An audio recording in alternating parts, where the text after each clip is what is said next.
So mayong hapon sa tanan, ako day si Adrian James M. Sumatra, a student from Bachelor of Science in Electrical Engineering. Og karon maghatag ko sa inyo og usa ka example about the topic electromagnetic theory. So nakoy gi-provide ring example, let me read it. A circular loop of wire with a radius of 10 cm is placed perpendicular to a uniform magnetic field. The magnetic field strength is initially 0.5 T and decreases uniformly to 0 T over a period of 0.1 seconds. Now, calculate the magnitude of the induced EMF in the loop. So, ang atong buhaton ani, ang atong i-calculate ang magnitude sa induced EMF sa loop. So, ang process ani niya is gamito na to ang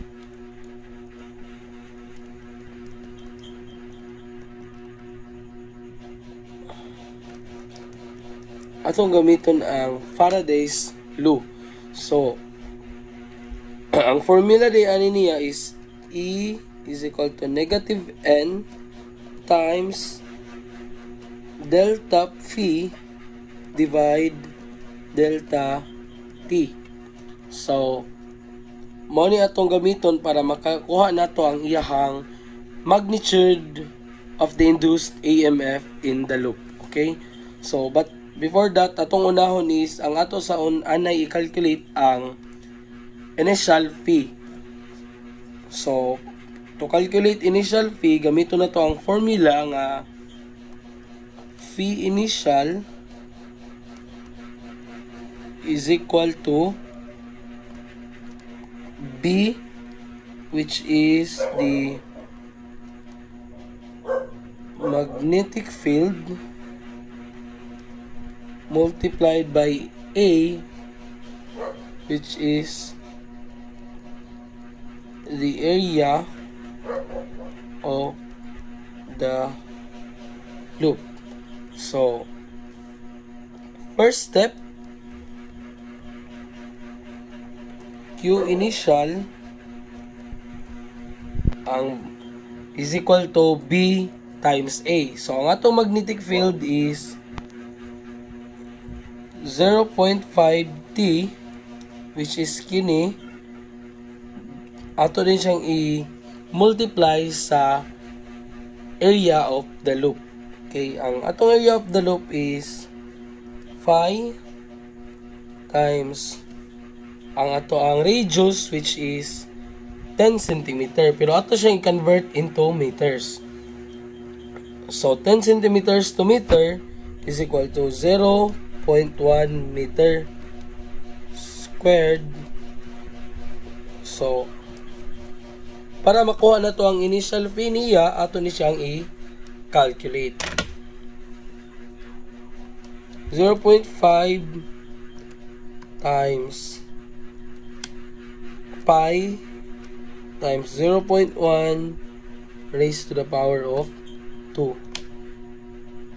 So, makuha na to is 0.0157 Weber. Okay? Then, after that, nakuha na to yung initial velocity, initial phi, which is ang 0.0157 Weber. Ang next step, atong second step ani, is kuha na po na to ang iyahang final phi. To get final phi,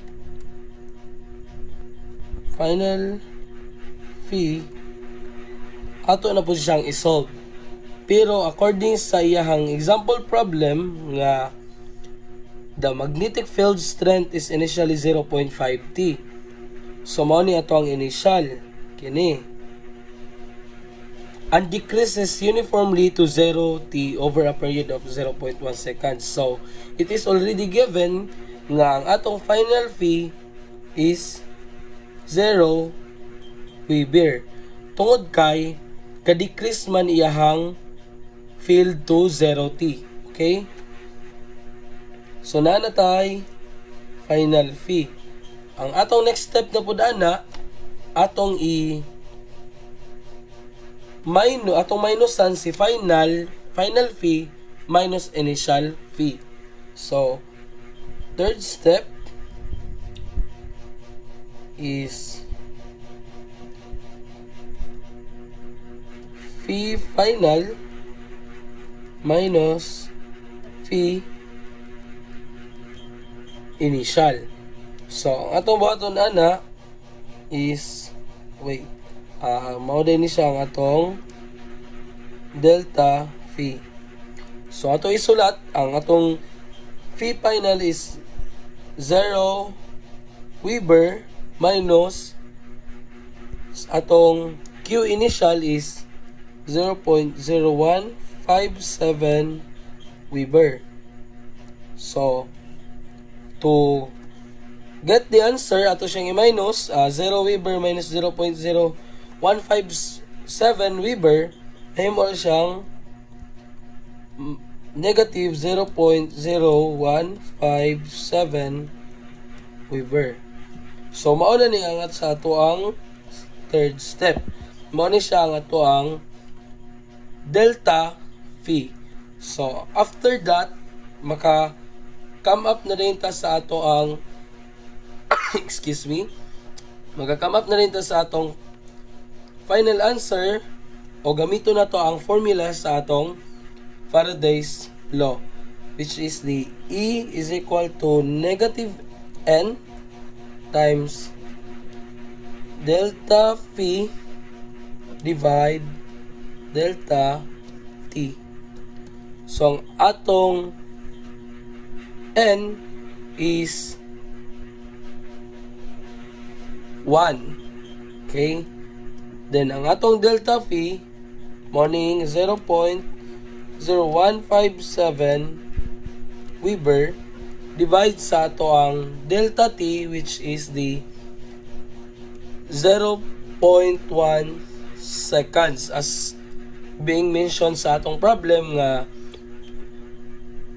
decreases uniformly to 0t over a period of 0.1 second. Okay? So, to calculate that, ato na pong gamiton ng calculator. Negative 1 times 0.0157 divide 0.1. Okay? So, dili na din nato makuha ang atong answer nga 0.157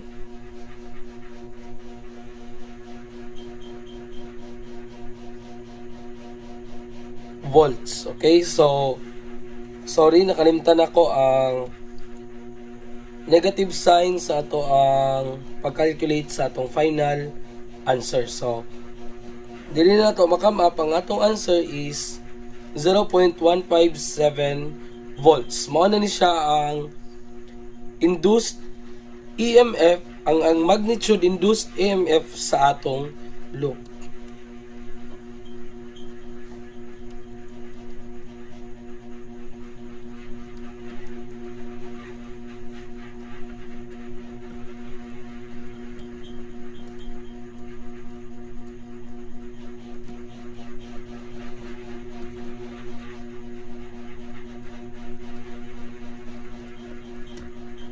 Okay, so I hope nga namoy nakuha nga lesson sa ako ang video tutorial on how to calculate or hausay atong buhaton sa process, no, para masabtan na to ang introduction of electromagnetic theory. So mao na to, and thank you.